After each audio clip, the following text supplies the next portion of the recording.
પાલિકાની ગંદકી સામે વિરોધ. યુવા કોંગ્રેસ નેતા સામેની ફરિયાદ રદ કરવાની માંગ સાથે આમોદમાં કોંગ્રેસ દ્વારા આવેદનપત્ર.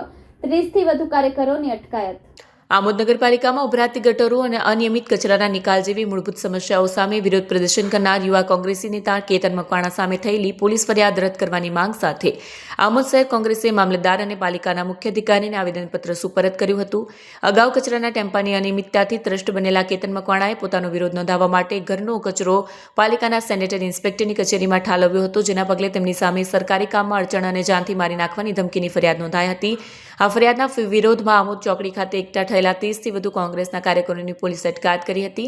જોકે બાદમાં ભરૂચ જિલ્લા કોંગ્રેસ પ્રમુખ રાજેન્દ્રસિંહ રાણા, પૂર્વ ધારાસભ્ય સંજયસિંહ સોલંકી સહિત 5 આગેવાનો અને મામલતદાર ડોક્ટર મયુર વરિયાને આવેદનપત્ર આપવા માટે મંજૂરી આપવામાં આવી હતી.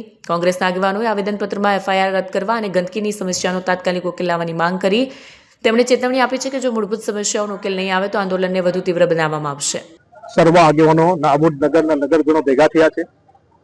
આમોદ નગરપાલિકા દ્વારા ઘર ઘર કચરો જે ઉઘરાવવામાં આવે છે એના માટેની પ્રક્રિયામાં છેલ્લા 15 દિવસથી કચરો ઉઘરાવવામાં ના આવ્યો. એનો કોન્ટ્રાક્ટ આપેલો છે ઉઘરાવવાનો, છતાં પણ ઉઘરાવવા ના જાય.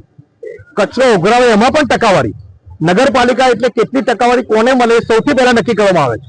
કચરો ઉઘરાવવાનો છે એના પણ ટકાવારી. કચરો ના ઉઘરાવતા ગંદકી ઘરમાં એરિયામાં ફેલાઈ જાય, એટલી બધી ગંદકી થઈ ગઈ ત્યારે અમારો દલિત યુવક કોંગ્રેસનો પ્રમુખ એ કચરોને કહેવા જાય છે ત્યારે એની સાથે બેહુદું વર્તન કરવામાં આવે છે અધિકારીઓ દ્વારા. ત્યારે કચરો લઈને ત્યાં ફેંકવા જાય છે કે લો આ કચરો. એની સાથે બેહુદું વર્તન કર્યું એનું કઈ નથી.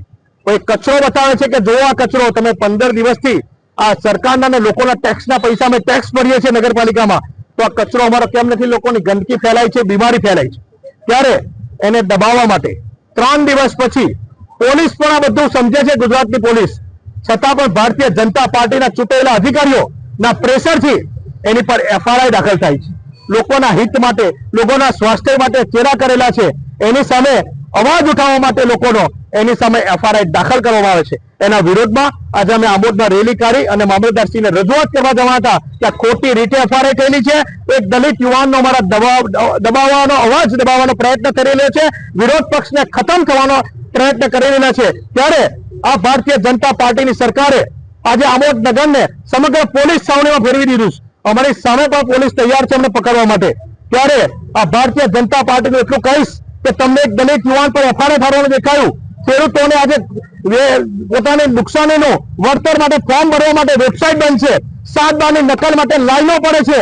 એ બધી તકલીફ દૂર કરવાનું દેખાતું નથી. અને એક યુવાન જે લોકોના પ્રશ્નો માટે, લોકોના સ્વાસ્થ્ય સાથે ચેડા થાય છે, તમે ટકાવારી નગરપાલિકામાં રહે છે અધિકારીઓ, ટકાવારી ભારતીય જનતા પાર્ટીના પદાધિકારીઓ સુધી પહોંચે છે, એ જોવાનું ભાન નથી. પણ એક યુવાન પર ભારતીય જનતા પાર્ટીના ચૂંટાયેલા અધિકારીઓએ એક એફઆઈઆર કરાવી બહુ દુઃખદ બાબત છે. પણ ભારતીય જનતા પાર્ટીના ચૂંટાયેલા પ્રતિનિધિ એટલું શાનમાં સમજી જાય કે એ દિવસો દૂર નથી કે તમે પણ વિરોધ પક્ષમાં બેસવાના છે.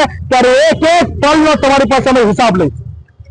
જયારે અમારો રજૂઆત કરવા જાય છે અધિકારીઓ, ત્યારે અધિકારીએ જે બેહુદું વર્તન કર્યું એનો વિડીયો છે અમારી પાસે, એ વિડીયોની રજૂઆત કરી છતાં પણ ચૂંટાયેલા પદાધિકારીઓ દ્વારા, ભારતીય જનતા પાર્ટી દ્વારા પોલીસ સમજે છે કે એફઆઈઆર થાય, છતાં પણ એ અમારી અરજી ના લીધી, એની એફઆઈઆર ના કર્યો અધિકારી પર.